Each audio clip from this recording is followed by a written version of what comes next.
지금 시각은 7시 20분입니다. KBS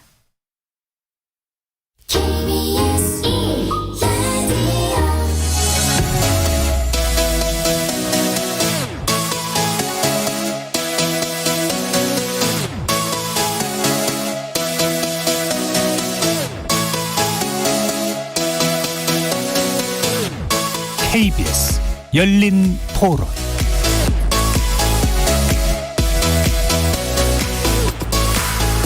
안녕하십니까. KBS 열린 토론 정준희입니다. 크게 진전은 없을 것 같긴 한데 어쨌든 미국 대사이기 때문에 미국을 대표해서 왔지 우리나라의 그런 어떤 감정을 싣고 하지는 않을 것 같아서 기대는 안 하고 있어요. 바이든 대통령이 진짜 나서면은 하지 않을까. 그래도 새로 정부가 바뀌었고 트럼프는 어쨌든 다른 부류의 사람이니까 호기심 플러스 현재 상황이 지금 뭐 식량 부족과 뭐 이런 뉴스는 보긴 봤거든요. 그래서 시도를 하려고 하지는 않을까 싶네요. 요즘 계속 그래도 북한한테 좋은 거를 계속 퍼주잖아요, 솔직히 말하면은. 그렇기 때문에 저는 그래도 양심이 있으면은 계속해서 얘기를 해오지 않을까. 비핵화로 가기는 해야 되는데 근데 그들이 항상 뭐 협박이든 보호든으로 내세우는 게 핵이었었잖아요. 그래서 막 쉽게 내버릴 것 같진 않기는 한데 대화로 서로 해야지 입장 차이나 이런 것도 이해를 할 수 있고. 대화와 대결을 두 가지 얘기를 김정은이가 얘기를 했지 않습니까? 근데 사실은 대화를 해야 되죠. 남북 간에는. 대결을 한다고 하는 것은 그 전쟁을 한다는 얘기인데 전쟁이 그쪽이나 우리 쪽이나 둘 다 손해고 둘 다 피해를 가기 때문에 대화가 필요하다고 보는 겁니다. 거리에서 만나본 시민들의 목소리 어떻게 들으셨습니까? 향후 한반도 정세를 좌우할 수도 있을 주요 일정과 인사들의 발언이 지난주부터 이번 주까지 연속되고 있습니다. 먼저 지난 17일이었죠. 북한 김정은 위원장이 당 전원회의에서 대화와 대결을 언급해 그 배경에 관심이 모아졌는데요. 이에 미 백악관이 흥미로운 신호라고 반응을 했고 방한 중인 성김 대북 특별대표가 조건 없는 만남을 촉구하면서 북미 대화 재개에 대한 기대가 커졌습니다. 하지만 어제 발표된 김여정 북한 노동당 부부장의 담화는 미국이 잘못된 기대를 하고 있다고 일축하고 나선 것이어서 대화 분위기에 찬물을 끼얹기도 했는데요. 이런 가운데 한미양국은 남북관계 걸림돌로 지적되온 한미 워킹그룹 폐지 수순에 돌입했죠. 오늘 KBS 열린 토론에서는 잇따라 이어진 북한 전원회의, 한미일 협의의 주요 내용, 의미, 그리고 워킹그룹 폐지가 대화 재개 국면에 어떤 영향을 미치게 될지 등 또 대화 재개를 위한 전제 조건은 무엇인지 다각도로 조명해 보도록 하겠습니다. KBS 열린 토론은 여러분이 주인공입니다. 문자로 참여하실 분은 샵9730 누르시고 의견 남겨주십시오. 단문은 50원, 장문은 100원의 정보 이용료가 붙습니다. KBS 모바일 콩, 트위터 계정 KBS 오픈, 그리고 유튜브를 통해서도 무료로 참여하실 수 있습니다. 날카로운 의견과 뜨거운 참여 기다리겠습니다. KBS 열린 토론 지금부터 출발합니다. 살아있습니다. 토론이 살아있습니다. 살아있는 토론, KBS 열린 토론. 토론은 라디오가 진짜입니다. 진짜 토론, KBS 열린 토론.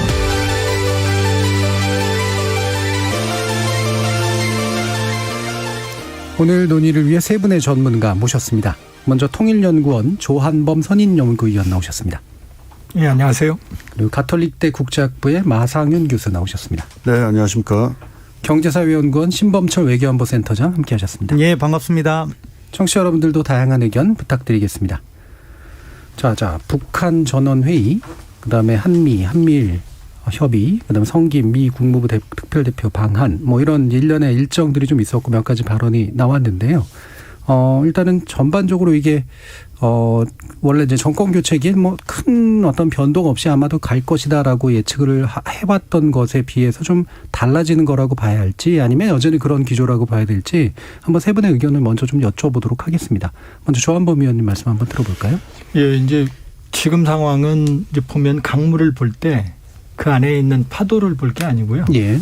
큰 흘러가는 한 발짝 뒤에서 큰 흐름을 볼 때입니다. 그럼 지금 그림을 보면 바이든 정부가 4월 말을 기점으로 대북 정책 재검토를 끝냈죠. 네. 그리고 이제 북한에 접촉 제의를 했고, 그리고 5월 21일 날 한미 정상회담이 있었죠. 그리고 거기에서 분명히 바이든 대통령이 한국 정부의 관여, 남북협력을 지지한다고 말했고 그다음에 박지원 국정원장이 방미를 했습니다. 그리고 이제 성김 대북 특별 대표가 방한을 얼마 전에 했죠. 네. 그리고 이 사이에 이제 지금 말씀하신 것처럼 김정은 위원장이 예상을 깬 뭐 저도 강경한 건 나오지 않을 거라고 봤지만 제 예상보다 훨씬 더 순화된 온건한 대미 메시지가 나왔고 뭐 그 사이에 김여정 부부장이 뭐 한마디 했지만 전 크게 중요한 건 아니라고 보고요. 네.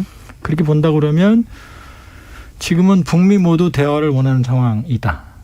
그리고 북미 모두 도발이나 상황 악화를 원하지 않는 상황이다. 네. 그러나 문제는 북미 모두 먼저 돌파구는 열지 못하고 있다. 그러니까 미국은 공이 북한에게 넘어갔다는 입장인데 북한은 공이 안 넘어갔다는 입장이거든요. 아니면은 미국과 북한이 원하는 공이 서로 다를 수도 있죠. 예. 그러니까 탁구공을 넘겼는데 북한은 테니스 공을 원하는 거죠. 그러니까 지금 양측 다 협상을 할 생각은 있는 것 같고요. 그러나 이제 바이든 정부도 실용적 접근, 그러니까 스몰 딜을 하겠다는 거죠. 그러니까 저는 트럼프 대통령에 비해서 이 스몰 딜의 가능성은 훨씬 더 높아진 상황이다라고 볼 수 있고요. 그러나 지금 북한이 원하는 건 미국은 조건 없는 대화를 원하고 있는데 북한은 조건 있는 대화를 원합니다. 그러니까 받을 게 뭔지를 확실하게 보장을 받은 다음에 나가겠다는 상황이고 이 상황에서 한국 정부가 상당히 분주하게 움직이고 있는 상황이다라고 하는 게 이제 제 생각입니다. 예. 전반적으로 대화에 어쨌든 판은 깔렸다. 다만 이제 그 대화를 통해 기대하고자 하는 돌파구 또는 어떤 보상이랄까 이런 것들의 이제 차이들이 좀 꽤 커 보인다라는 그런 말씀이셨는데요. 마상훈 교수님은 또 어떻게 보고 계시나요? 예, 2019년에 이제 북미 간의 하노이에서의 정상회담이 이제 열렸는데 사실상 별다른 결과를 내지 못하고 결렬이 됐습니다. 그 이후로 지금까지 그 북미 간의 대화가 사실상 거의 내용이 없는 상태거든요. 예. 그 가운데에서 이제 새롭게 미국에서는 그 바이든 행정부가 들어왔고요.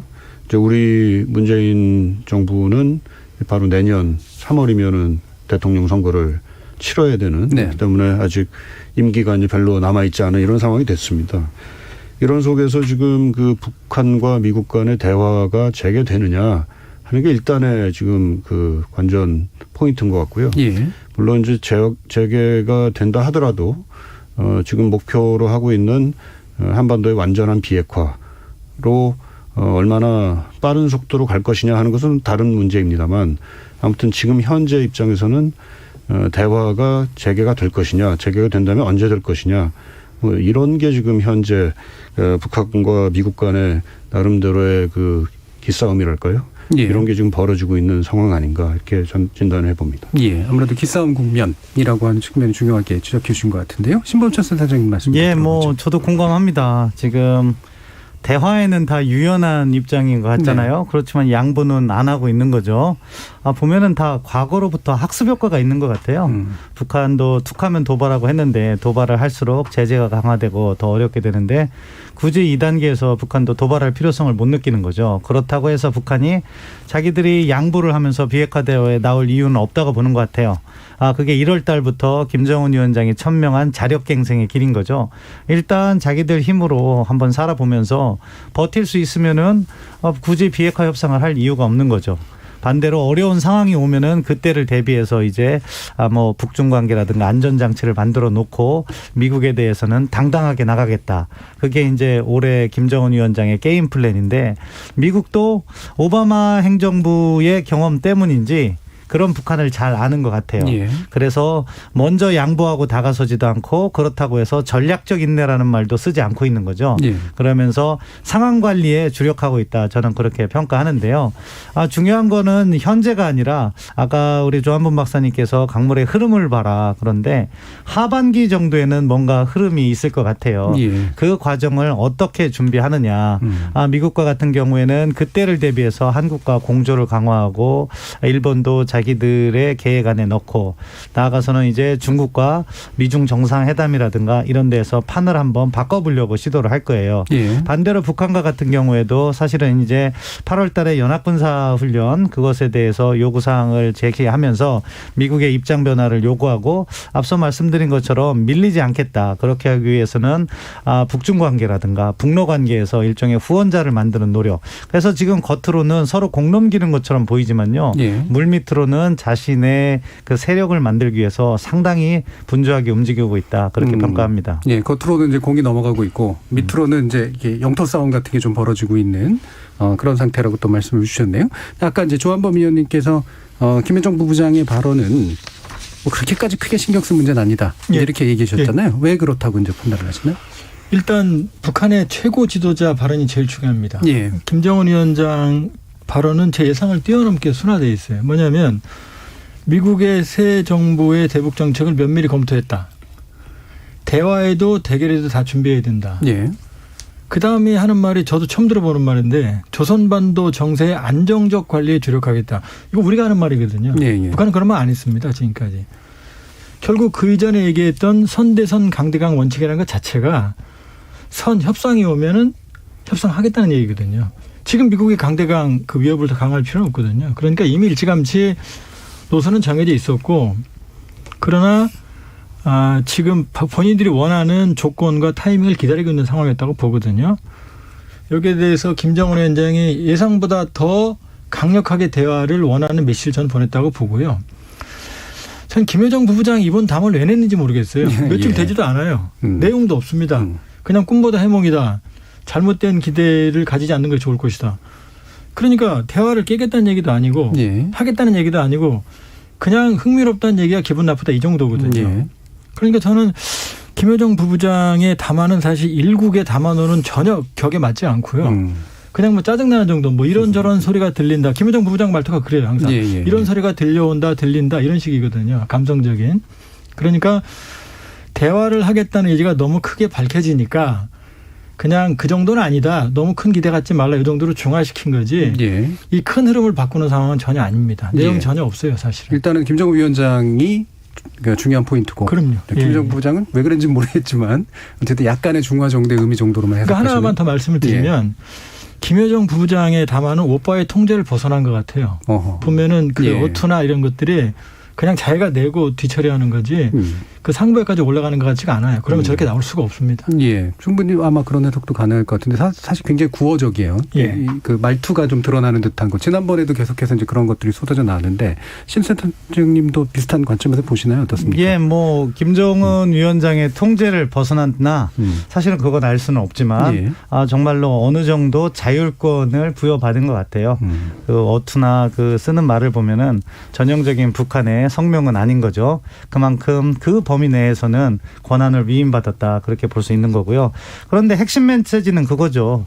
조건 없이는 안 만난다. 예. 지금 미국이 이야기하는 건 조건 없이 나와라는 거고 북한은 조건 없이는 못 나가겠다. 그러니까 먼저 내놓아라. 그 내놓은 카드가 연합군사훈련 중단이든 또는 북한에 대한 백신 지원이든 뭐 다른 형태든 뭐 제재 완화면은 북한으로서는 최고 좋겠지만 미국은 뭐 그거는 분명히 안 한다고 밝혔기 때문에 여하한 형태의 양보를 먼저 받아내야지 협상에 돌입하겠다 하는 메시지인 거고요.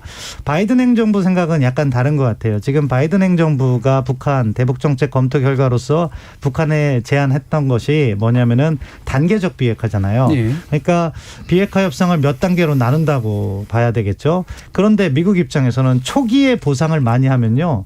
나중에 줄 게 없어져요. 그러면 협상이 거기서 결렬이 되면 비핵화 협상하려다가 북한의 핵만 이게 정당화 시켜줄 수 있다. 이런 우려 때문에 제재 부분은 꽉 틀어잡고 있는 것 같은데 그렇지만 저는 인도적 지원 같은 경우는 기회가 있다고 생각해요. 예. 그런 거로 풀어 나가야 되는데 중요한 거는 지난주에 G7 그 오스트리아 방문과 최근 이번 주에 워딩이 달라지긴 했어요. 뭐냐? 북한에 인도적 지원을 할 때요. 물밑으로 조용히 해야 돼요. 지금 북한은 자력갱생한다면서 자존심 세우는데 지난주에 오스트리아 가서는 뭐 우리가 지원하겠다 이런 식으로 하면은 북한이 안 받습니다. 오히려. 예, 그렇기 때문에 그걸 우려를 했는데 이번 주는 약간 톤다운이 됐더라고요. 네. 그런 식으로 해서 새로운 시도, 인도적 지원, 백신 북한도 필요로 하고 있으니까 그런 거로 한번 물꼬를 터보자. 그런 데는 저도 동의합니다. 예. 자, 그러면 이제 지금 이제 김정은 위원장의 기본적인 발언은 이제 김여정 부부장의 발언은 그러니까 과하게 너무 뭐 우리 좋다고 이렇게 나갈 거나 아니니까 명확하게 좀 근데 이거 내낼 걸 내놔라. 이런 정도로 지금 조화를 해 주셨는데 마상현 교수님은 또 어떻게 생각하시나요? 네, 미국이 현재 지금 조건 없이 대화를 하겠다고 그러지만 예. 그 북한에 대해서 어떤 그 당근을 제시할지 뭐 거기에 대해서 지금 전혀 이런 방구가 없는 입장이죠. 그러니까 예. 북한 입장에서는 글쎄 뭐 김여정 부부장이 얼마나 자율권을 갖고 있는지 저는 잘 모르겠습니다만은 그냥 북한 그 김정은 위원장 입장에서 보더라도 뭔가 그 빨리 미국이 북한한테 줄 걸 빨리 내놔라 하는 그 요구를 지금 하고 있다 이렇게 사실 생각이 됩니다. 예. 그러니까 지금 아까 제가 이제 기싸움 하고 있는 거 아니냐 이런 예. 말씀을 드렸는데요. 미국은 북한으로 하여금 빨리 회담장에 나와서 비핵화를 위한 얘기를 시작하자는 거고 거기에 대해서 지금 북한은 미국이 먼저 북한에 대해서 줄 걸 먼저 갖고 와야 이제 나오겠다. 뭐 이런 입장으로 지금 정리가 되고 있는 거죠. 예. 그러면 어떻게 생각하세요? 김정은 위원장의 어쨌든 발언은 그러니까 결국 대응은 공식적인 대응은 이제 그 출범 이후 꽤 좀 시간이 지나서 나온 건데 물론 바이든 행정부가 한 4월 정도까지 약간 시간을 또 끌었던 면이 있기 때문에 이 정도면은 충분히 나름대로 나올 거 나오고 이제 들을 거 들은 다음에 나온 반응이었다 이렇게 보시나요? 그 미국의 그 입장이 지금 북한에 전달이 된 걸로 지금 알고 있습니다. 예. 그러니까 거기에 대해서 나름대로 북한도 상당한 숙고 기간을 거쳤을 거고요. 미국의 의도가 무엇인지 뭐 이런 걸 또 파악하는 시간 아마 가졌을 거라고 보는데 예. 그것을 내용은 아마 잘 못 파악했다라는 것은 좀 상상할 수 없고요. 그것보다는 이제 미국의 입장이 정확하게 무엇인지의 문제가 아니라 미국의 입장은 사실 분명하게 나오는 거거든요. 이제 대화를 하겠지만 그 호락호락한 대화를 하겠다는 건 아니고 분명하게 완전한 비핵화까지 가는 단계를 밟아가겠다는 것이고 북한이 비핵화 조치를 어떻게 취하느냐에 따라서 상응해서 그 제재도 완화하고 뭐 안전보장도 해주고 이런 식으로 교환을 하겠다는 것이기 때문에 그 점을 지금 시작을 해야 되는 거죠, 지금. 그런 그 과정을. 근데 그 시작하는 과정에서는 지금 어떻게 보면 자기 몸값을 잔뜩 올려놓고 서로 시작을 하려는 그런 것이 지금 충돌을 하고 있다, 이렇게 봅니다. 예. 그럼 이게 이제 얘기가 나온 전원회의라고 하는 게 또 어떤 계기인지도 한번 또 얘기를 해 주셔야 될 것 같아요. 이제 아시겠지만 북한은 당이 지배합니다. 예. 모든 공산당은 국가 행정부가 아니고 당이 지배합니다. 그러니까 예를 들면 우리 군대의 통수권자는 국방부가 있고 대통령이죠. 근데 북한은 국방부가 아니고 당 중앙군사위원회. 우리로 치면 더불어민주당이 군사위원회가 직접 관리합니다. 이건 중국도 마찬가지예요. 인민해방군도 당 중앙군사에 직접 사령관들이 군간부 사령관들이 당 중앙위원회 직접 명령을 받습니다. 여기 명령을 못 받으면 아무도 못 움직여요. 이 전체가 모이는 게 당대회입니다. 지금까지 북한 역사상 8번 있었고 1월 달에 있었죠. 근데 전체가 모이는 게 어려우니까 여기에서 중앙위원을 뽑습니다. 합쳐서 정의원이 한 100명이 좀 넘고 후보위원이 한 130명 되거든요. 그러니까 항상 다 모이는 게 전원회의고 240명 내외가 됩니다. 이 사람들이 모여서 회의를 여는 게 전원회의입니다. 그리고 이제 요 밑에 뭐 당 중앙군사회 뭐 이런 게 있는 거고요. 그러니까 이게 당대회보다는 작지만 그렇다고 자주 열리는 건 아니거든요. 참고로 2016년에 7차 당대회가 있었고 2020년 말까지가 이제 그러니까 7기거든요. 이때는 5번밖에 전원회의가 없었어요. 근데 지금 올해 1월 달에 8차 당대회인데 벌써 6개월 만에 3번의 전원회의가 열렸거든요. 그러니까 아주 매우 빈번하게 열리는 특이한 기이한 상황이라고 볼 수 있고요. 근데 여기에서 보통 이제 국내 문제인데 대외 메시지가 예상보다 대화에 방점을 두는 게 나왔다는 얘기는 이걸 하나 더 설명을 드리면 지금 엄밀히 보면 북한이 원하던 상황이 만들어졌습니다. 그건 왜냐하면 트럼프 대통령은 일괄 타결이라는 걸 추구했거든요. 근데 북핵 프로그램 너무 방대하기 때문에 일괄 타결이 불행하게도 가능하지 않습니다. 그렇게 보면 지금 바이든 행정부가 뭐라고 말했냐면은 calibrated practical approach, 조정된 예. 실용적 접근. 이게 무슨 얘기냐면 조정됐다는 얘기는 오바마식의 전략적 인내도 아니고 트럼프식의 일괄태클도 아니다. 본인들이 말했어요. 그거 아니라고. 이게 이제 조정입니다. 프랙티컬 어프로치는 한 번에 안 되니 단계적으로 핵 능력을 축소해 가겠다라고 말했어요. 이게 북한이 원하는 겁니다. 네. 왜냐하면 현실적으로 북한의 프로그램이 이렇게 진행이 되면 한 번에 일괄 타결하면 되겠죠. 그러나 북핵 프로그램은 제가 보기에 수십 년 걸립니다. 그러면은 단계적으로 해나갈 수밖에 없는데 그럼 북한 입장에서는 핵을 계속 보유하면서 일부분씩 축소하면서 협상을 할 수 있기 때문에 북한이 원하는 거거든요. 우리 신 박사님 당장 핵군 축 간다고 이제 우려를 하실 텐데. 예. 그러니까 바이든 정부는 오히려 북한이 원하는 단계적 접근으로 가는 거예요. 네. 그러니까 일부만 내놓으면 협상이 가능한 상황이거든요. 그러니까 사실은 지금 북한 선수 고민이죠. 원하는 상황이 오긴 온 겁니다. 이미 영변 핵단지를 내놨기 때문에 여기다 동결만 줘도 협상이 가능한 상황이거든요. 대신 문제는 뭐냐. 뭘 받을지. 미국한테 얼마나 받을지를 얘기를 해야 되는데 미국은 그 얘기는 안 하고 만나서 얘기하자 이러는 겁니다. 예. 미국 입장에서는 미리 카드를 보여줄 수는 없거든요. 이 상황입니다. 그러니까 이 대화판을 먼저 찰 이유가 전혀 없는 거죠. 그런 상황에서 김정은 위원장이 메시지가 나왔고 그리고 지금 북한이 너무 어렵거든요. 예. 우리가 생각하는 것보다 훨씬 어렵거든요. 식량 문제 이런 그렇죠. 것들. 모든 상황이 저희가 생각하는 것보다 곱하기 한 5 내지 10 정도로 어렵다고 보시면 됩니다. 예. 그러니까 이거 북미 비핵화 협상에 불구하고가 아니면은 이게 해결이 안 돼요. 그러니까 오히려 지금 가장 대화를 원하는 건 북한이라고 볼 수 있습니다. 예. 그러면 이제 그렇게 이제 전원회의를 여러 번 열었고 사실은 원하던 어떤 판은 벌어진 거는 맞는데 그리고 그만큼 또 급한 상황이고. 근데 그 신센터장님 같은 경우에는 기존에 이제 왜 이런 스몰딜 위주의 접근법에 대해서는 좀 부정적이지 않으셨었나요? 그렇죠. 예, 네. 저는 왜냐하면은 이게 잘못된 협상으로 가면 북한이 핵 보유를 위해서 사용할 수가 있거든요. 예. 그렇기 때문에 저는 원론적으로 반대를 했는데 이 점을 또 바이든 행정부도 알고 있는 것 같아요. 그래서 3월 달에 바이든 대통령 입에서 나온 말이 엔드 스테이트를 밝혀야 된다. 네. 그러니까 비핵화의 최종 상태를 이야기하는 거죠. 그러니까 단계적으로 나눠서 협상을 하더라도 최종적으로 북한이 비핵화를 하겠다는 스테이트먼트를 넣는다면 의미가 있다고 보고요. 그리고 각 단계마다 신고 검증을 철저하게 받으면 예. 그래도 긍정적인 방향으로 갈 수가 있다. 그런데 이제 북한 입장에서는 그걸 안 받으려고 하겠죠. 실제 협상이 재개되면 아마 최종 상태에 동의할 것이냐 그리고 신고 검증을 철저하게 받을 것이냐 이 부분 갖고 또 물음표가 있을 거예요. 왜냐하면은 저희가 2018년으로 돌아버리면 그때 풍계리 핵실험장 어떻게 파기했냐면 그냥 폭파시켜 버렸잖아요. 그 안에 가서 시료 채취 예. 못하게 했잖아요. 그게 북한의 방식이고 시료를 채취하려는 것이 아마 바이든 행정부의 방식일 거예요. 트럼프 행정부는 사실 디테일에 약했어요. 그런데 이 바이든 행정부는 협상 자체는 외교적으로 유연하게 접근을 하는데 그 안에서 보다 디테일에 강하다. 구체적인 면에 강하기 때문에 북한도 그거 다 알고 있습니다. 따라서 지금 버티기를 하면서 유리한 상황을 조성하려고 하는 거고요. 저는 북한이 어렵지만 언제든지 상황은 반전시킬 수 있다고 봐요. 왜냐하면 네. 북한의 식량난 정도는요. 요즘 식량 북한 내에서는 식량값이 오르고 있다고 하지만 국제시장에서는 그렇게 안 비싸거든요. 네. 중국하고 그 국경 봉쇄 털고 다시 지원 받으면요 얼마든지 풀어갈 수 있어요. 그런데 지금 김정은 위원장이 하고 싶은 건 정말 자기 힘으로 돌파를 해서 미국하고 협상할 필요가 없게 되거든요. 그러면은 예. 그냥 핵 보유하면서 굳히기 하는 거예요.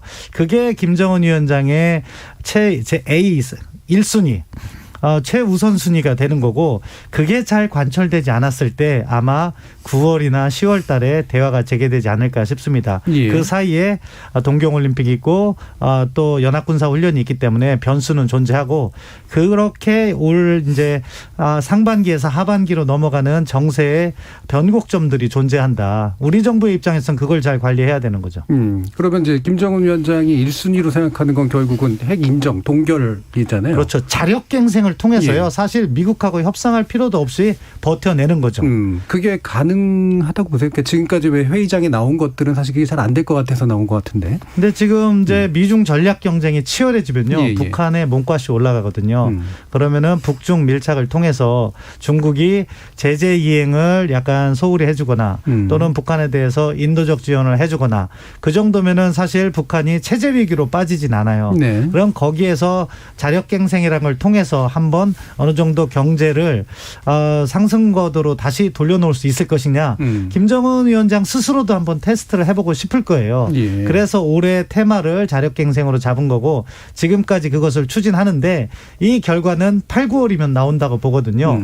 그래서 저는 아까 조한범 박사님께서 좋은 포인트를 지적하셨는데 그게 뭐냐.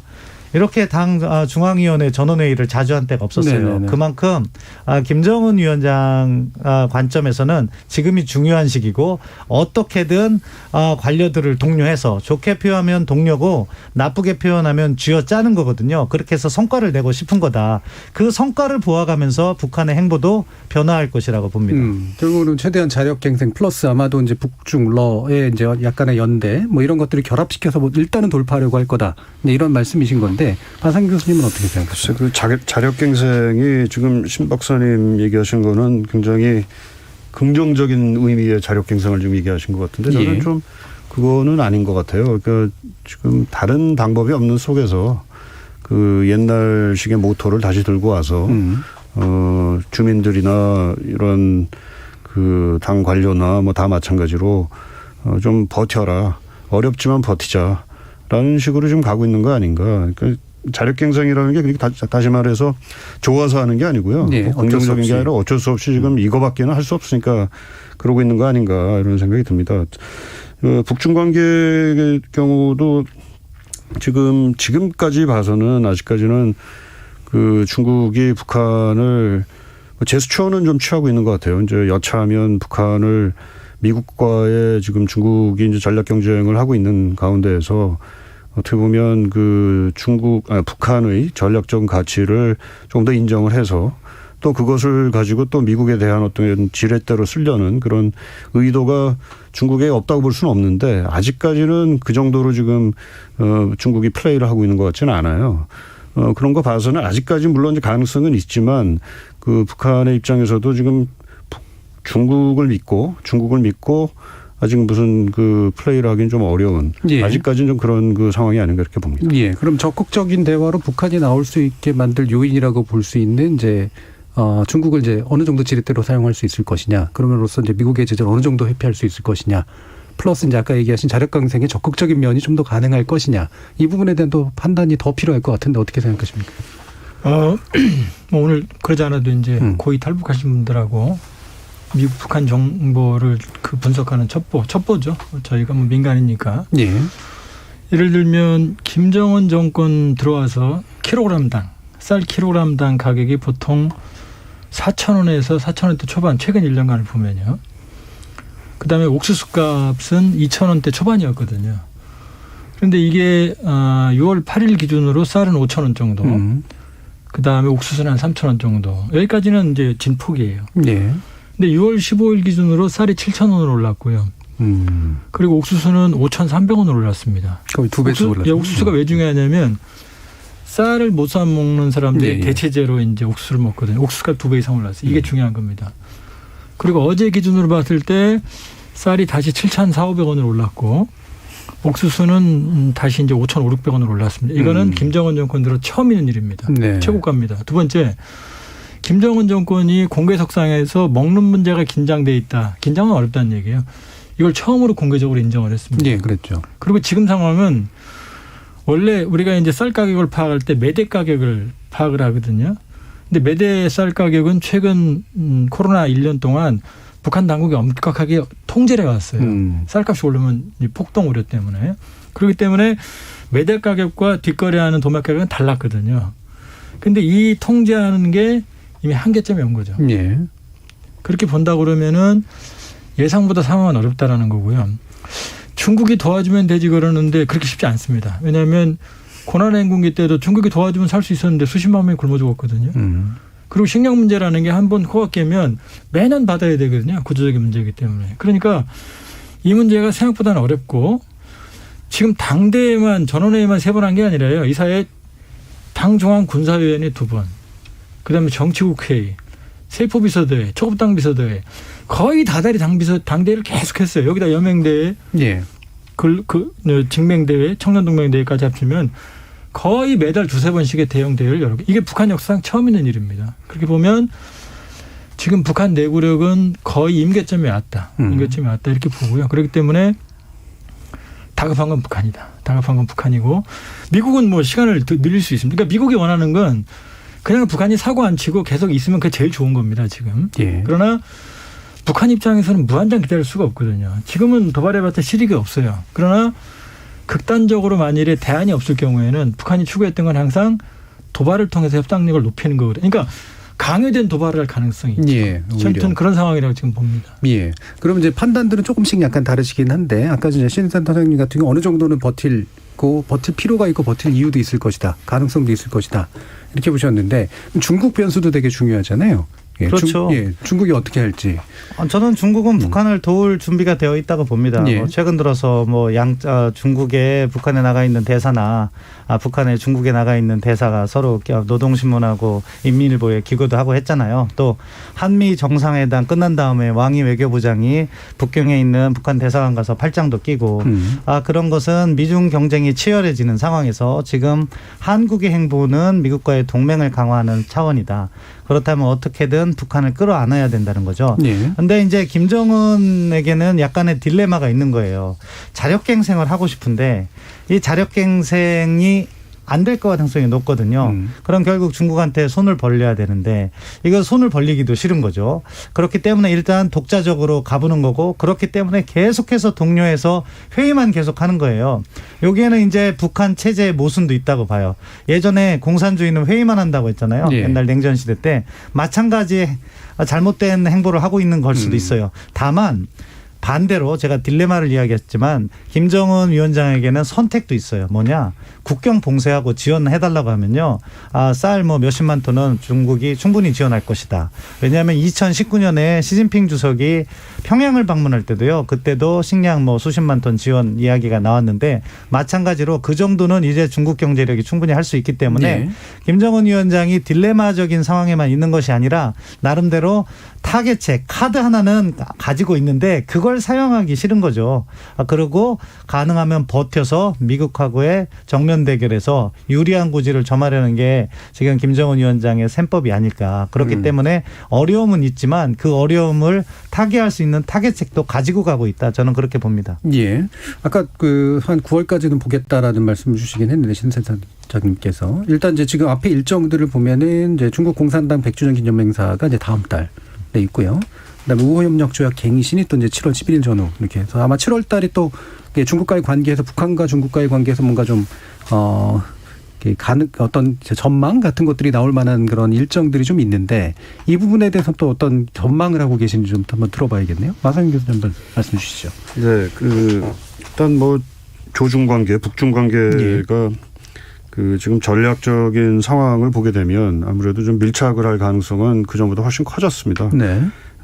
신 박사님도 말씀하셨다시피 지금 미국과 중국 간의 지금 전략적 경쟁이 훨씬 더 지금 강화되고 있는, 가속화되고 있는 상황이고 그렇기 때문에 중국으로서도 북한을 어떻게 보면 자신의 전략적인 완충지대로 삼으려고 하는 전통적인 그런 전략 계산이 다시 한번 지금 어떻게 보면 부상하는 그런 상황이라고 봐야 되고요. 그런데 앞에 제가 잠깐 말씀을 드렸다시피 지금 중국이 그렇다고 해서 북한을 지금 바로 도와줄 수 있는 상황이냐 하는 건 저는 좀 감안해서 볼 필요가 있다고 생각을 하는데 왜냐하면 지금 북한을 지금 언제든지 지렛대로 쓰겠다, 전략적인 지렛대로 쓸 수 있다라는 가능성을 자꾸 보여주려고 할 거예요. 그런 차원에서 제스처는 자꾸 나오는 것 같지만 이거는 좀 미국에 대한 제스처가 되겠죠. 그렇지만 이걸 당장 써버리면 미중 간의 전략 경쟁이 굉장히 가속화되는 속에서 미국을 상대할 다른 또 대안이 사실 없어지는 상황이 되거든요. 그러니까 또 제가 보기에는 이걸 좀 중국 입장에서도 아껴놓을 가능성이 있고 그렇기 때문에 북한 입장에서는 어떻게 보면 중국한테 좀 도와달라. 빨리 좀 도와주려면 화끈하게 도와달라. 그거 지금 아마 얘기하고 싶은 상황이 아닐까. 그런데 지금 중국은 거기에 대해서 미적미적거리고 있고 뭔가 도와줄 것 같기도 한데 선뜻 도와주지는 않는 이런 상황이 좀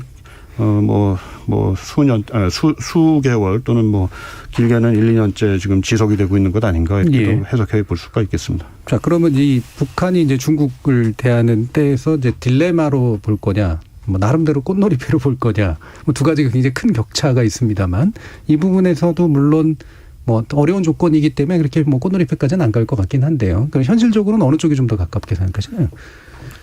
저는 이런 거죠. 이제 한미일이 협력을 강화하면 한미 동맹은 이미 글로벌 동맹으로 이미 진화를 했죠. 네.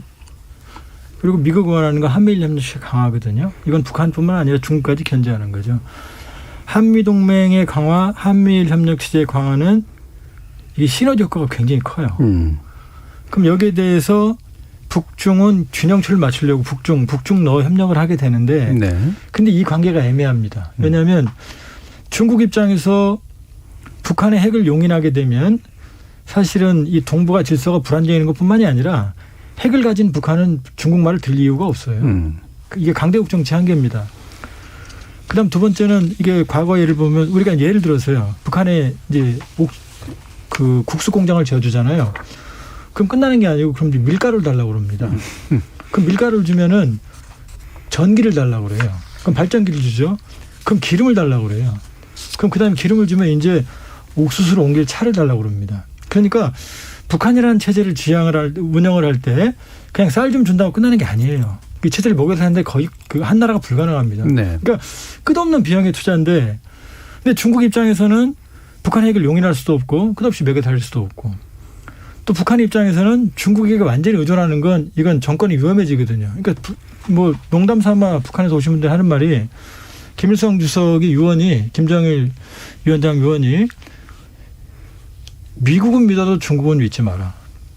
미국은 100년의 적, 중국은 1000년의 적. 이게 일반적으로 하는 말입니다. 그러니까 중국과 북한의 관계는 혈맹처럼 보이지만 굉장히 복합적인 게 숨어 있거든요. 그러니까 양측이 주고받을 게 굉장히 애매합니다. 그러니까 이 상황에서 사실 북한이 출구는 중국이 될 수가 없고, 중국 입장에서도 북한은 사실 계력에 가깝죠. 서로. 이 딜레마를 이해해야만 지금 상황을 볼 수 있는 거지. 그냥 뭐 양측이 팔짱 끼고 뭐 서로 껴안고 뭐 공동사를 낸다고 이 근본적인 문제가 풀리는 건 전혀 아닙니다. 그러니까 한미일 관계에 비해서 북중은 솔직히 서로에게 딜레마다 이렇게 좀 이해가 되는데요. 한미일 관계도 상당히 복잡하죠. 물론 상당히 복잡하죠. 저는 거기에서 이제 일종의 행동 양식이 패턴처럼 만들어지고 있다 그렇게 보는데요. 말씀하신 거에 전적으로 동의하고요. 그래서 중국이 북한을 지원할 때요, 북한이 망하지 않을 정도만 지원한다. 김정은 체제가 불안정에 빠지지 않을 정도로 지원한다. 그래서 중국의 지원으로 북한이 잘 살지 못한다. 그거를 북한도 알고 있다. 그렇게 생각을 해요. 이제 그런 일종의 경계선인 거죠. 중국으로서는 핵을 가진 북한이 경제까지 이렇게 용성해지면 그럼 중국말 들을 이유가 없는 거죠. 그렇기 때문에 중국 경제 성장에 도움되는 것은 하지 않고 오히려 과거도 보면 북한의 광물 자원이라든가 이런 것에 일종의 약탈 경제 비슷하게 가져가고, 북한에는 겨우 이렇게 경제가 조금씩 상승하고 유지될 정도로만 협력을 하는 거죠. 근데 지금과 같은 경우 지금 김정은 체제가 직면한 가장 큰 위협이 식량난이잖아요. 그럼 그 식량 정도는 지원할 수 있다는 거죠. 따라서 아까 그것이 이제 김정은 위원장의 카드가 될 수 있다는 것은 지금 김정은 위원장이 자력갱생으로 북한을 잘 살게 만들지 못해요. 이거는 북한 경제를 전공하는 한국에 있는 모든 학자들이 공감하는 바일 거예요. 그럼에도 불구하고 김정은 위원장은 어떻게든 이것을 한번 극복함으로써 자기가 실질적으로 병진을 하는 거죠. 핵도 갖고 경제도 살려보겠다. 그렇게 하기 위해서 이렇게 계속 회의를 하고 있는 것 같은데, 그것이 한계에 봉착되면은 그때는 변화의 모멘텀이 생길 거고, 그때는 이제 자기가 아껴둔 카드를 쓰겠죠. 뭐 중국으로부터 식량 지원도 받고 그렇게 할 가능성이 있는데, 중요한 것은 이 논의가 왜 중요하냐면요, 대화 재개의 시점을 논의한다는 거예요. 네. 그건 뭐냐? 네. 지금 상황에서는 북한도 조금 더 버티려 할 것이다. 그렇기 때문에 지금 당장 대화 재개는 어렵다. 그렇기 때문에 지금 한국이나 미국이 주요 관점으로 봐야 될 것은 상황 관리. 아까 조한범 박사님께서 말씀하신 것처럼 북한이 불만을 폭발시키는 관점에서 도발을 하지 않도록 상황 관리를 하고 네. 그걸 하기 위해서 저는 북한에 제안을 해야 된다고 생각해요. 저는 북한에 인도적 지원이든 어떤 제안을 하는 그 필요성이 북한이 정말로 비핵화한다고 생각해서 그런 것이 아니라 일단은 상황 관리를 하면서 북한 스스로 대화로 나올 수 있는 길을 열어주는 것이 그것이 지금 가장 필요하다. 그런 측면에서 한미가 북한에게 일정한 정도의 제안은 할 필요가 있다고 봅니다. 예. 그러면 이제 신 박사님 말씀 들어보면 결국 북한은 일정상 9월 이전에 쉽게 움직일 가능성은 없기 때문에 한국 같은 경우에 해야 될 일들은 일단은 도발적으로 안 가도록 안전 관리를 하면서 중국과의 관계 속에서 이제 좀 지켜보고 그다음에 이후에 이제 나왔을 때 뭔가를 할 수 있는 것들은 준비하는 게 맞다. 이제 이런 정도로 정리가 되는 것 같은데요. 예, 그렇습니다. 예. 그러면 이제 한국 정부가 어떤 일들을 해야 될까라고 생각하시는지 일단 북중 관계가 지금 앞으로 좀 전개된 그런 일정 속에서는 간단하게 하면 두 분 아마 또 의견 한번 들어보죠. 마 교수님은 어떠십니까?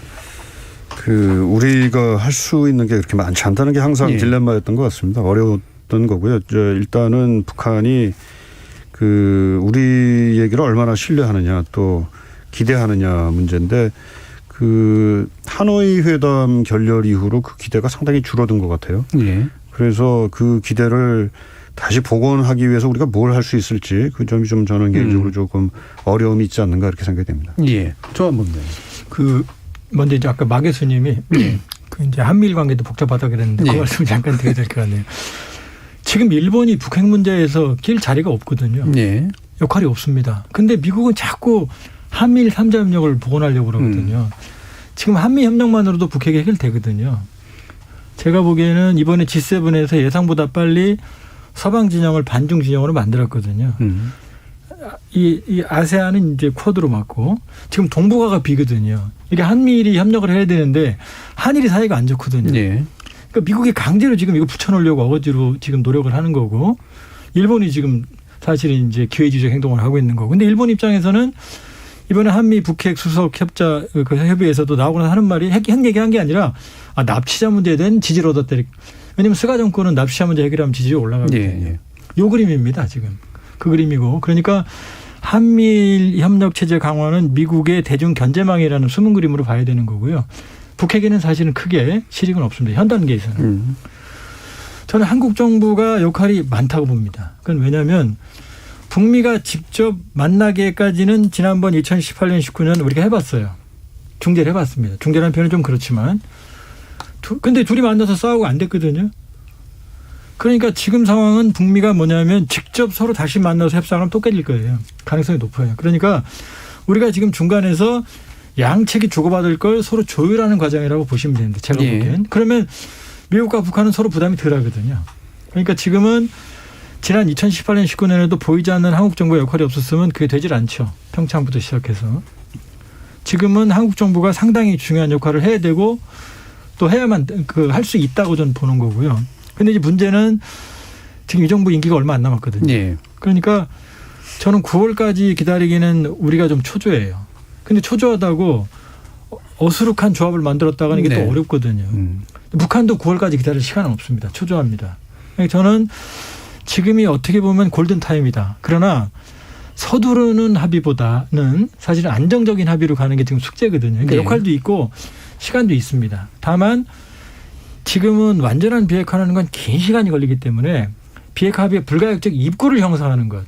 여기에 주력을 하고 그 역할에 충실해야 된다고 봅니다. 예. 지금 이제 한미일의 복잡성, 그다음에 한국 정부가 할 수 있는 일의 적극적인 측면과 소극적인 측면들에 대해서는 또 약간 남은 이야기들이 있는 것 같아가지고요. 2부에서 좀 더 논의해 보도록 하고 정의진 문자캐스터 불러서 청취자 문자들 한번 들어보겠습니다. 네, 청취자 여러분이 보내주신 문자 소개해드리겠습니다. 정의구현님, 트럼프 대통령과 달리 바이든 대통령은 북한과의 관계에서 잘할 거라고 기대됩니다. 그리고 북미 관계 답보에 있어서 가장 답답한 당사자는 북한이라고 생각합니다. 마일드님, 미국이 북한이 원하는 대로 해주면 북한이 대화에 나서게 될까요? 섣불리 원하는 카드를 제시할지 아니면 조건 없이 나오라고 해서 북한이 나올 수 있는지 참 해법을 찾기 어려운 문제입니다. 이응비읍 이응님, 한반도의 항구적인 평화 정책을 위한 우리 정부의 노력을 응원합니다. 7606님, 남북관계는 왜 항상 제자리 걸음이라는 느낌일까요? 문재인 정부에서 종전선언이라는 결과물을 꼭 만들어냈으면 좋겠습니다. 이수연님, 북한은 지금 식량난에 시달린다고 하는데 어떻게 자력갱생을 한다는 건가요? 기억비읍시오님, 왜 우리 정부는 북한의 저자세인가요? 남북관계는 항상 동등한 상태를 유지해야 합니다. 세상만지고님, 한반도 비핵화도 중요하지만 이보다 먼저 대화를 통한 교류를 시작해야 합니다. 철도도 놓고 가스관도 연결해야 합니다. 지금까지 행동은 하지 않고 말만 하면서 시간만 끌다 보니 미국도 남북한도 모두 얻은 게 없다는 사실을 알아야 할 겁니다. 한무라비님, 북한은 소련의 붕괴를 보았기에 체제 유지를 위해 미국과 평화협정이나 수교를 체결하지 않는 한 절대 핵을 포기하지 않을 겁니다. 라고 보내주셨네요. 네, KBS 열린 토론. 이 시간은 영상으로도 생중계되고 있습니다.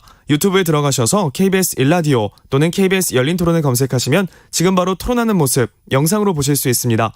지금 방송을 듣고 계신 청취자 모두가 시민 농객입니다. 계속해서 청취자 여러분들의 날카로운 시선과 의견 보내주세요. 지금까지 문자캐스터 정의진이었습니다. 토론이 세상을 바꿀 수는 없습니다.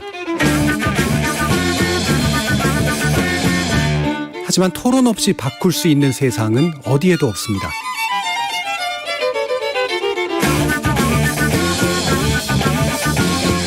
세상의 선한 변화를 갈망하는 당신. 정답이 아니라 질문의 힘을 믿는 당신. 우리 KBS 열린 토론에서 만납시다.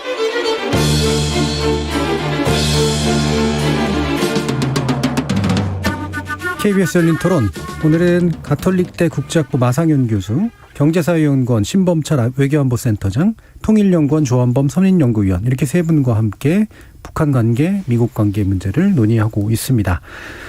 자, 지금 한국 정부가 뭐라고 할 수 있을 것이냐, 어떤 유인책들이 필요할 것이냐, 좀 더 뒤편에서 좀 결론 지으면서 좀 얘기를 해보고요.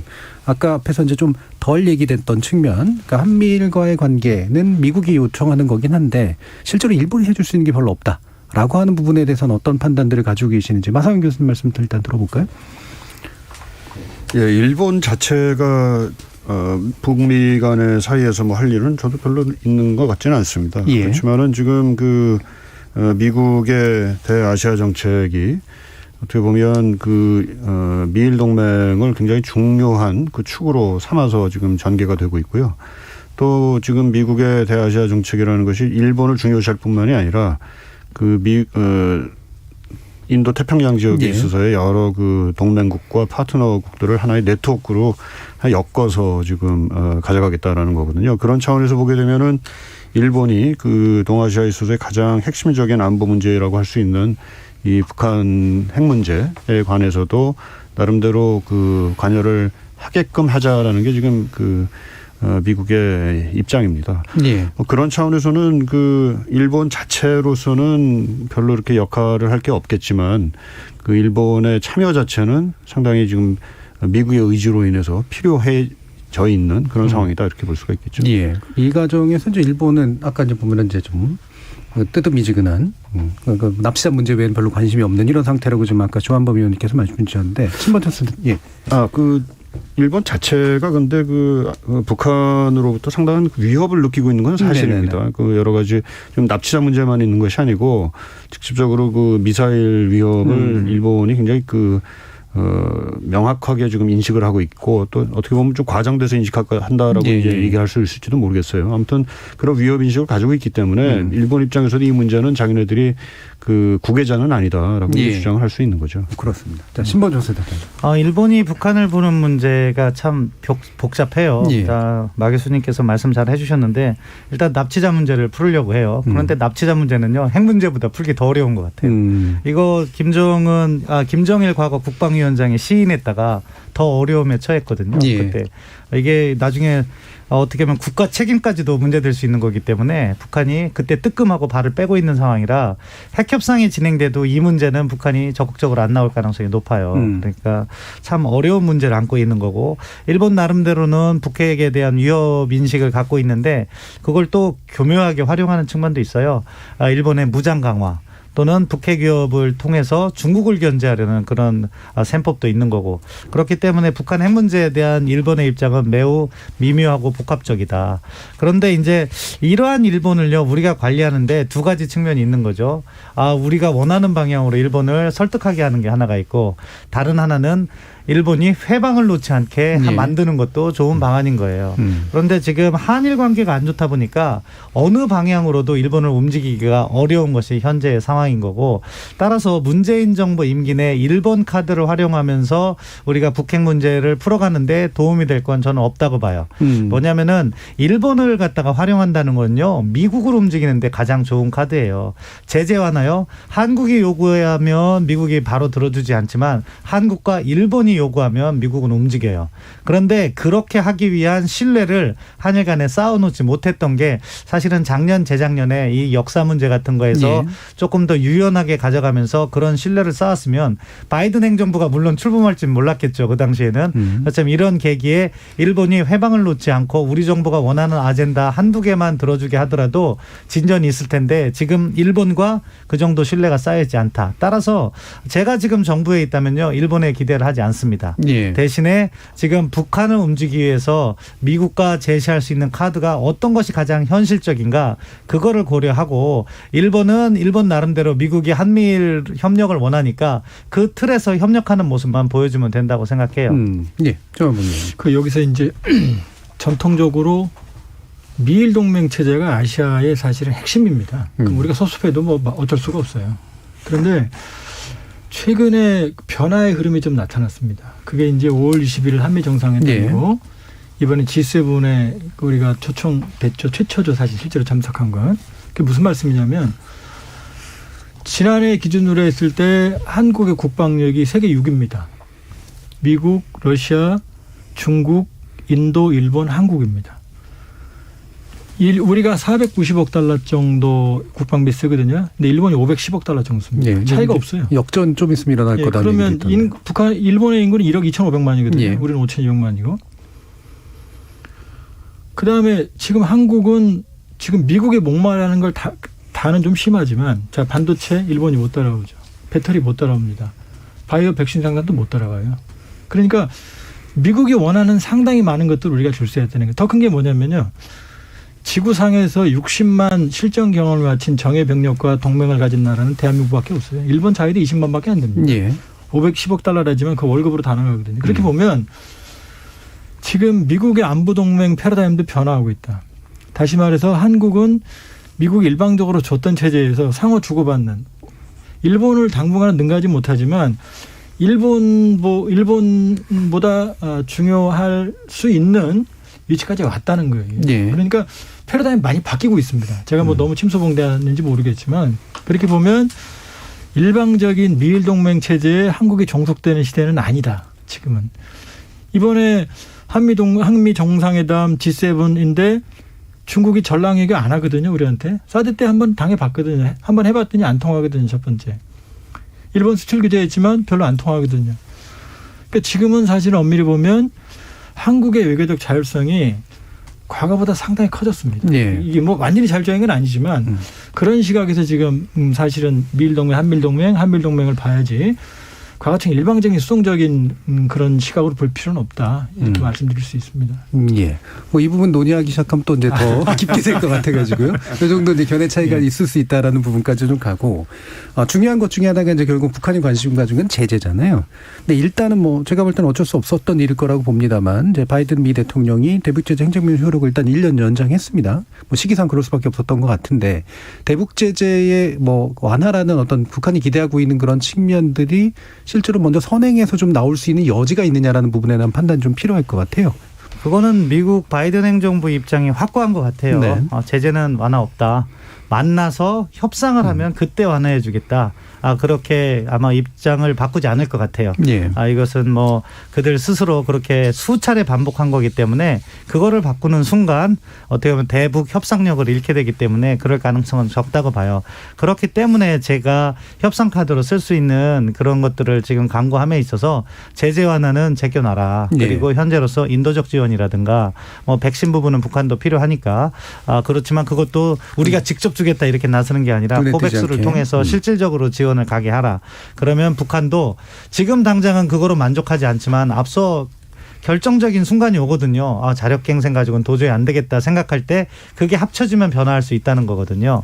그런 부분. 연합군사훈련 저는 사실은요. 연합군사훈련은 정상적으로 하는 게 맞다고 봐요. 왜냐하면은 지난 2년간 연합군사훈련 축소했어도 북한이 뭐 핵포기 안 하고 그렇잖아요. 다만 한반도 상황 관리를 위해서 한 번 정도 이번 한 번 정도는 더 유연하게 접근할 수 있다. 그런 것을 가지고 북한을 대화로 견인하는 것이 필요하지 않나. 그리고 이 과정에서 제가 말씀드리고 싶은 거는요. 지금 북한은 상당히 현실적이고 냉정한 계산을 해요. 그런데 우리 정부가 반성해야 될 게 하나 있는데 뭐냐. 홍보 과잉. 지금 북한과 하면서 갑자기 또 평화가 왔다 이런 식으로 하면 최근 북한의 반응을 보면요.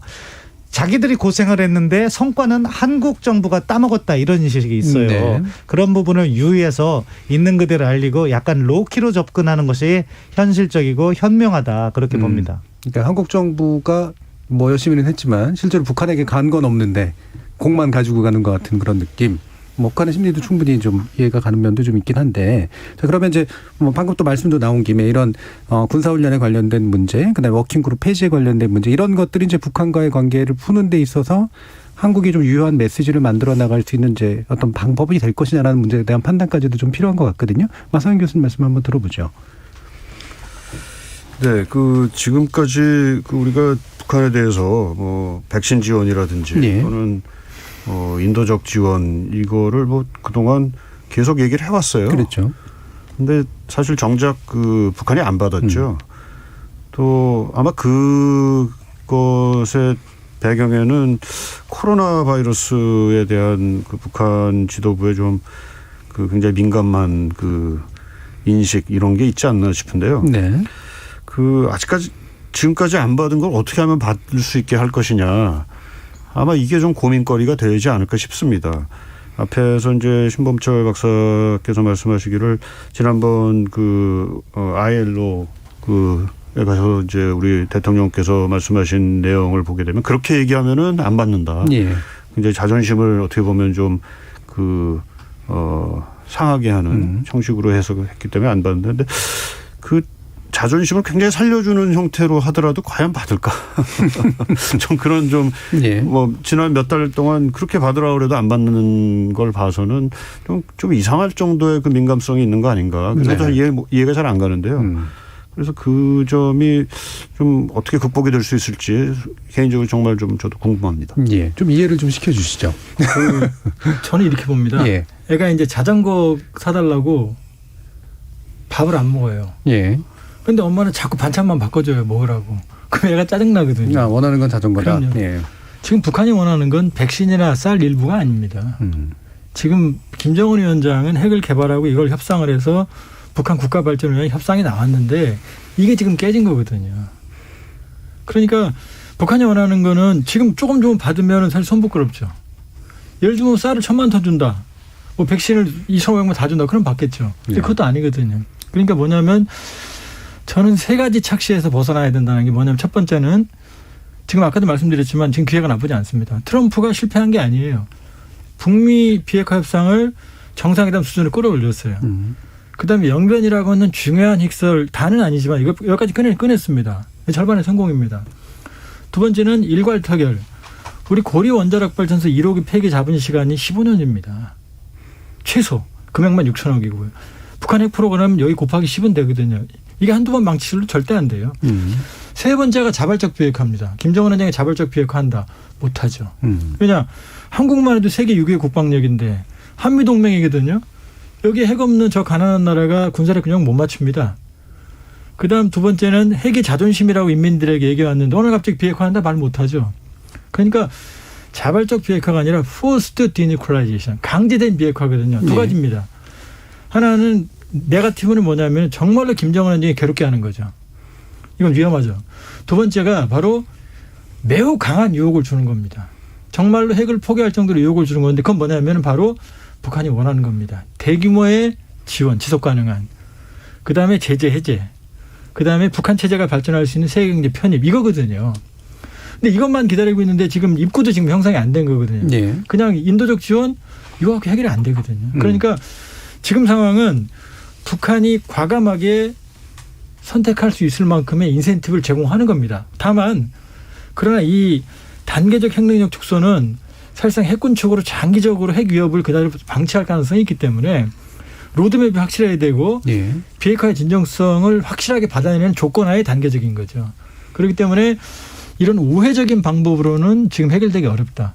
본질 문제로 들어가야 됩니다. 비핵화 협상에서 초기 합의를 이끌어내야지 자꾸 남북관계의 뭐 다른 방향으로 그러면 벌써 해결이 됐겠죠. 그 부분은 제가 예. 이제 또 반박을 해야죠. 네. 지금 과감하게 초기에 그렇게 지원을 하면 북한이 과연 핵을 포기하겠느냐 그건 거죠. 그러니까 지원이 아니라요. 그러니까 초기 합의를 통해서 여건을 만들고 지원하는 거지. 자전거 가지고 얘기를 해보자. 네, 뭐 이런 지원만 얘기죠. 갖고 해결된다는 그러니까 건 지금 아니죠. 미국이 얘기하는 게요. 자전거를 이야기하자는 건데 북한은 자전거 타이어라도 먼저 보여달라는 거예요. 예. 본질적으로. 근데 타이어를 보여주면 이 자전거의 값이 달라지는 거고 나중에 단계적 비핵화 협상의 함정이 나중에 줄 게 없으면 거기서 중단될 수가 있다는 거잖아요. 네. 그렇기 때문에 미국도 이 협상을 많이 해봐서 얘들이 그 부분을 갖다가 우려해서 제재 완화 부분은 틀어잡고 다른 쪽으로 이렇게 접목을 시켜서 하려고 하는 거죠. 그래서 저는 그 접목이 되는 시점이 하반기에는 온다고 봐요. 네. 그렇기 때문에 그게 안정적이지 않느냐 그런 말씀을 드린 거죠. 예. 하반기에는 온다. 뭐 일정까지 또 얘기를 좀 해주셔서 결국 9월 이후까지 봐야 되고 하반기에는 온다. 이제 이건데 그게 최적이라고 보시는 건가요? 아니면 현실적이라고 보시는 현실적인 거죠. 사실 최적은 정말 이렇게 북핵과 같은 제로섬 게임에서는요. 최적 포인트를 찾기가 어려워요. 네. 한 나라의 최적은 다른 상대방의 최악이 될 수 있기 때문에 현실적 타협점이 하반기에 올 수 있다. 그때까지는 상황 관리를 좀 유연하게 하자. 그게 제 개인적인 생각입니다. 예. 이런 시점 판단에 대해서는 또 마상 교수님 어떻게 보시나요? 글쎄요. 저는 시점 관련해서는 별로 드릴 말씀이 없는데요. 예. 하여튼 좀 빨리 좀 대화는 재개가 됐으면 좋겠습니다. 왜냐하면은 아까 이제 자전거 얘기를 하셨는데 예. 그 타이어를 일단 갖고 와라라는 게 지금 북한 입장이라고 지금 신 박사님 얘기하시지 않으셨어요? 근데 그 타이어뿐만이 아니라 지금 뭐 북한에서는 타이어뿐만 아니라 사실 뭐 갖고 올 수 있는 거 갖고 다 보여준 다음에 물건 보고 나서 내가 이제 움직이겠다라는 거잖아요. 근데 사실 타이어를 보여줘도 이 그 지금 뭐 북한이 내놓아야 될 게 다른 거가 아니라 뭐 다른 거가 되겠죠. 그거를 내놓을 수 있을지 없을지는 좀 알 수가 없다는 게 또 지금 조한무 목사님 말씀이세요. 그러니까 지금 말씀하신 게 그 보여준다 그래서 다 되는 것도 아닌 걸로 지금 결론을 낼 수가 있는 상황이거든요. 예. 저는 그렇게 될 수밖에 없는 이유가 지금 북한이 가지고 있는 여러 가지 뭐 핵무기, 뭐 핵 물질, 핵 시설, 뭐 이걸 뭐 미래 핵, 과거 핵, 뭐 현재 핵 이렇게 얘기를 하지 않습니까? 근데 아마도 미래에 만들 수 있는 거는 아마 빨리 포기할 수 있다고 생각을 할지 몰라요. 그러니까 뭐 그게 뭐 타이어를 할런지 뭐 손잡이가 될지 모르겠지만은 그거는 조금 내주고 대신 뭐 그거에 반대급부로 뭘 얻고 뭐 이렇게까지 좀 흥정을 하는 식으로 진행이 될 수 있을 거라고 생각을 할지 모르겠지만 조 박사님 말씀하신 대로 정말로 자기네들을 지금 지켜주고 있는 뭐 안전 담보라고 얘기하는 뭐 핵 이미 개발된 또는 뭐 실전 배치된 그런 핵무기가 되겠죠. 이거는 죽어도 안 내놓으려고 할 가능성이 당연히 높습니다. 네. 또는 뭐 그야말로 모든 게 다 해결되면 내놓겠다 저는. 그거까지 가기 위해서는 그야말로 그 뭐 우리가 지금 스몰딜 얘기하지만은 빅딜이 또 다시 필요한 순간이 올 수가 있겠죠. 예. 근데 지금 우리 지금 얘기하는 이 시점에서는요. 그 모든 것을 다 포함하는 로드맵을 그려야 되지만 당장은 이 로드맵 앞에 있는 걸 먼저 얘기를 하게 돼 있거든요. 그러니까 일단 미국이 나와서 얘기하자는 건 로드맵 얘기하자는 거가 아마 될 가능성이 높아요. 그러니까 거기까지 지금 나오지 않겠다는 거는 지금 북한 입장에서는 그 앞에 것만 지금 얘기한다면은 난 나가겠다. 아마 이렇게 나올 수도 있는 거죠. 그러니까 그 문제가 어떻게 조정이 되느냐에 따라 가지고 뭐 9월이 될지 또는 뭐 내년이 될지 또는 아예 안 될지 그게 결정이 될 거라고 봅니다. 예. 그럼 이런 들어보면 들어볼수록 둘의 거리가 되게 멀거든요.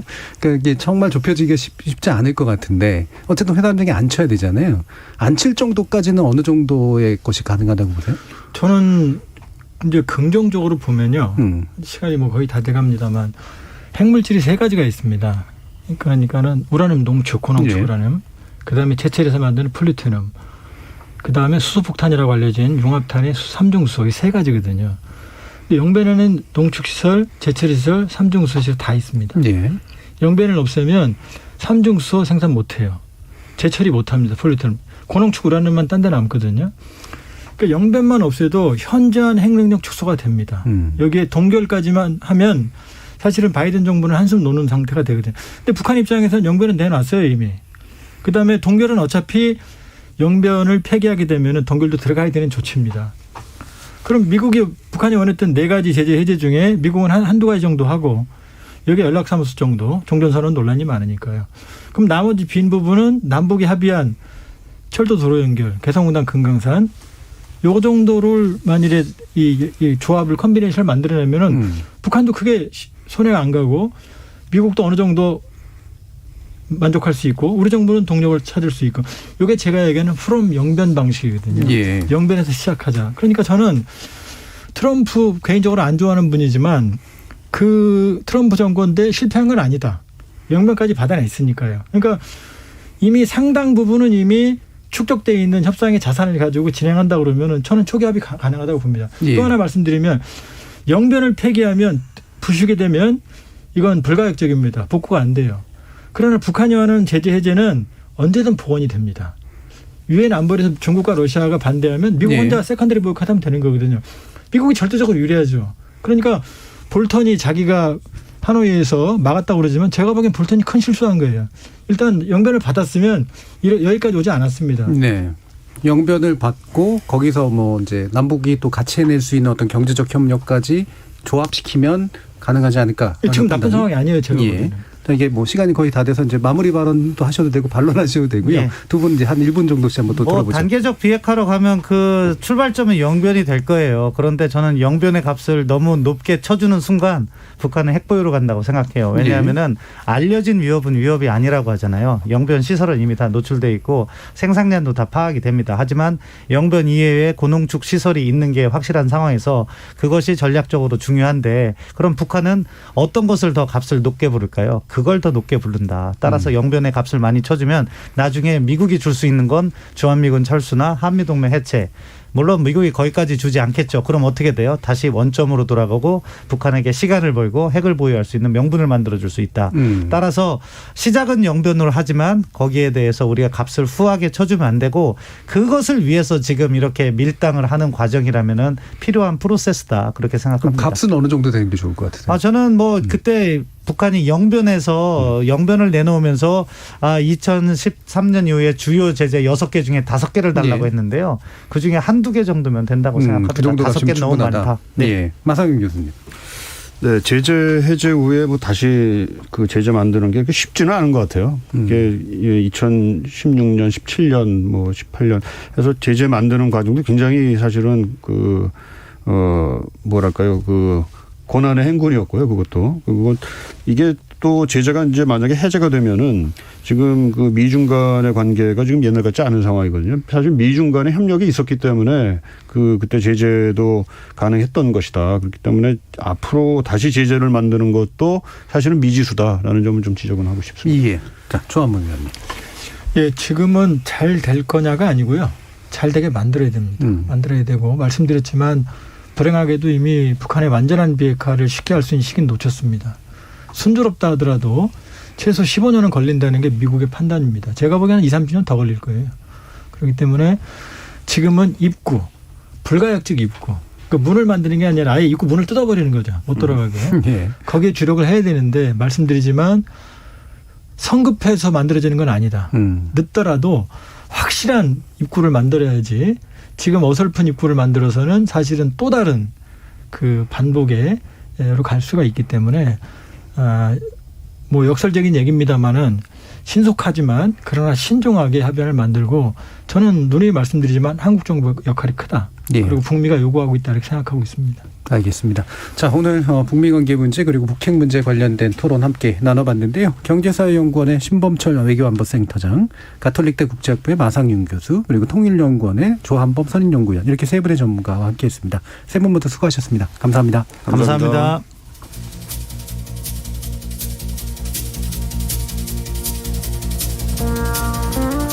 정치적 발언, 특히 국제관계 속에서의 외교적 발언은 대개 알듯 모르듯한 모호함을 담고 있는 경우가 많습니다. 그럼에도 불구하고 그 안에는 특정한 문법이 숨어 있어서 그에 특화된 전문가들의 해석이 빛을 발하곤 하죠. 그간 북한이 내온 발언을 보면 또 이런 국제적 문법과는 달리 어떨 때는 과할 정도로 직설적이기도 하고 또 어떨 때는 도무지 그 뜻을 짐작하기도 어려워 참 혼란스럽습니다. 오늘 나와주신 전문가들의 분석을 들어보시니 어떻게 구름이 좀 걷히는 느낌이시던가요? 오늘 전국 여기저기에 산발적으로 소나기가 내렸는데요. 때론 천둥번개 같은 결단이, 그리고 비온 뒤 갠 하늘과 공기 같은 상쾌함이 찾아오길 바라봅니다. 지금까지 KBS 열린 토론 정준이었습니다.